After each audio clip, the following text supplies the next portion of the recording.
I want to ask you something before we begin, and I want you to answer it honestly, even if the answer is uncomfortable. Do you ever feel when you speak English that your accent is a problem?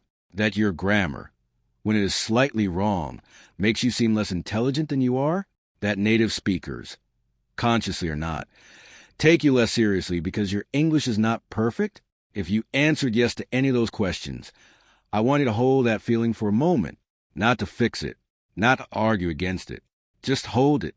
Because today I am going to tell you about a man who was fluent in 3 languages and who used each one of them as a precise, deliberate tool, not despite the obstacles he faced, because of them. His name was Nelson Mandela, born in 1918 in the Transkei region of South Africa. His mother tongue was Xhosa, one of the great languages of southern Africa. With its famous click consonants, its poetry, its oral tradition of thousands of years. He learned English at a mission school. He studied law at the University of Fort Hare. He became one of the most educated men of his generation. And then he was arrested, convicted of sabotage and conspiracy to overthrow the government, sentenced to life imprisonment on Robben Island in 1964. He was 46 years old. He would not leave prison for 27 years. And during those 27 years, he did something that no one who imprisoned him expected. He learned Afrikaans, the language of his jailers, the language of the apartheid system that had taken everything from him. He studied it from books, from newspapers, from conversations with guards. He learned the poetry. He learned the history. He learned the culture, not to serve them, to understand them, and in understanding them, to become more powerful than they had ever imagined a prisoner could be. By the end of this video, I will give you Mandela's 4 lessons about language, translated directly into principles for anyone who speaks English as a second or third language. Because what Mandela understood about language in a prison cell on Robben Island is the most important thing anyone has ever said about what it means to speak a language you were not born into. Before the lessons, I need to give you one more piece of context, because the full power of what Mandela did only becomes visible when you understand the ending. On May 10, 1994, Nelson Mandela was inaugurated as the first democratically elected president of South Africa. He stood before a crowd of tens of thousands of people and a global television audience of hundreds of millions. He gave his inaugural address in English, and then, without announcement, he recited a poem in Afrikaans. The poem was called Die Stem van Suid-Afrika, the voice of South Africa. It had been the anthem of the apartheid regime, the song of the people who had imprisoned him. And there he stood, the president of a free nation, reciting it. Not as submission, not as forgiveness on demand, but as a message so precise and so unexpected that the world barely understood what it had just witnessed. The message was, I have been here longer than you know. I understand you more completely than you understand yourself. And because of that, because I chose to learn what it cost me to learn, I am standing here. And you are watching. That is what a language can do. Use correctly, not just communicate. Transform. Lesson 1. Learn the language behind the language. Mandela did not learn Afrikaans to speak it fluently. He learned Afrikaans to understand the people who spoke it, the history behind the words, the fears, the pride, the things they would never say out loud, but that lived in every sentence they spoke. He read Afrikaner literature. He studied the history of the Boer Wars, the wars in which the British had imprisoned and killed thousands of Afrikaners. He understood that the people guarding him had their own story of defeat, of humiliation, of a language and culture nearly erased by a more powerful force. And when he spoke to his guards, not in demands, not in arguments, but in questions about their families, their farms, their children, they were disarmed. Not because he agreed with them, because he had done the work of understanding them. And that work was visible in every word he said. In your English, this means that fluency is not just vocabulary and grammar. It is context. It is knowing why certain phrases land differently in different situations. Why, I appreciate your concern, means something different in a formal meeting than in a casual conversation. Why, let's circle back on this, can be genuine or it can be dismissal. Why the word actually, depending on tone and position in a sentence, can be clarifying or condescending. This is not learned in a textbook.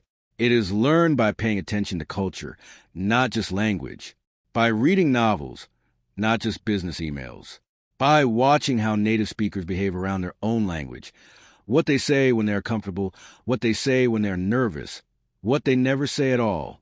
Learn the language behind the language. That is where the real fluency lives. Lesson 2. Your accent is not your weakness. It is your evidence. Mandela never tried to sound white. He never tried to erase his Xhosa rhythms from his English. He spoke with the cadences of a man who had come to English from somewhere, and that somewhere was visible, audible, present in every word. And it did not make him less authoritative. It made him more authoritative, because the effort was visible, because the journey was in his voice, because when you heard him speak English, you heard not just a man who knew the language, but a man who had chosen it, worked for it, and earned it. Here is something that most English learners never hear. Native speakers do not respect perfect imitation. They respect genuine command. They respect someone who speaks English with precision and intention, even with an accent, especially with an accent, because an accent is proof. It says, I came from somewhere else, and I brought myself here. That took something. And what it took is now part of how I speak. Your accent in English is not a flaw in the signal. It is information in the signal. It tells the listener, this person has done something difficult. This person speaks 2 languages, or 3. This person navigated a complexity that you, as a native speaker, never had to face. Use that. Do not hide it. Own it, the way Mandela owned the years it took him to learn what he learned. And let the fact that it cost something be part of what you bring to every conversation. Lesson 3. Speak their language to reach their heart, not to impress them. The moment Mandela first spoke Afrikaans to a guard on Robben Island, he did not use a complex sentence. He did not recite poetry. He asked a simple question about the guard's family. In Afrikaans, with care, the effect was immediate. The guard did not know what to do with this. A prisoner, a man the system had defined as subhuman, speaking his language, asking about his children, treating him like a person. The dynamic of the room changed, not because Mandela was performing, but because he was genuine. He had learned the language not to use it as a weapon, but as a bridge, and the other person felt that. In your English, this is a difference between using the language to impress and using it to connect. Many B1, B2 speakers in professional contexts try to perform in English to demonstrate their level, to prove they belong in the conversation, to cover their insecurity with sophisticated vocabulary. Mandela never performed. He communicated. And the difference is always visible to the listener. Performance is about the speaker. Communication is about the other person. The rule: in every important conversation in English, ask yourself one question before you speak. Am I trying to impress this person? Or am I trying to understand them? The answer will change everything about how you use the language. Lesson 4.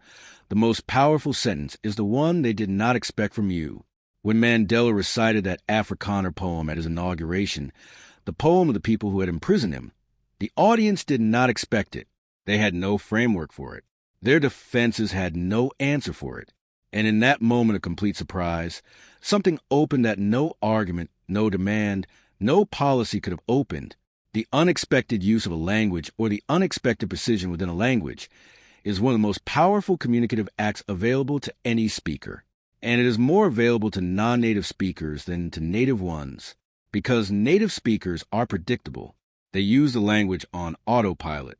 They do not make surprising choices, because for them, there are no choices. There is only habit. You're not on autopilot. You choose every word deliberately. You know the cost of a sentence. And because of that, when you use a phrase with unusual precision, when you find exactly the right word in a second language, when you say something in English that a native speaker would not have said as well, the impact is double. They hear the content of the sentence, and they hear the fact that you found it. In your English, look for the unexpected sentence, not the impressive one, the precise one, the one that says exactly what you mean, in fewer words than expected, with more honesty than the room was prepared for. That sentence, in any context, in any language, is the one they will remember. Here is what Mandela's story means for your English. in its simplest form. You did not grow up speaking English. You had to work for it. You made mistakes. You felt ridiculous. You had days when you were certain it would never come, and days when it came so easily you thought you had finally arrived. And then the next day, it was gone again. That experience, that entire long, difficult, nonlinear experience, is not a liability in your English. It is a credential. It is a thing that no native speaker has, and that you have earned through years of effort and discomfort. Use it. Say it. Let it be visible in how you speak. Because the most powerful communicator in the room is not always the most fluent. It is the one who most completely understands what language actually is. Not performance, not decoration, not armor. A bridge, built by hand, one word at a time, like Mandela built his. Your challenge. Think of one sentence you have been afraid to say in English, in a meeting, in an interview, in a conversation that mattered, because you were not sure your English was good enough to say it properly.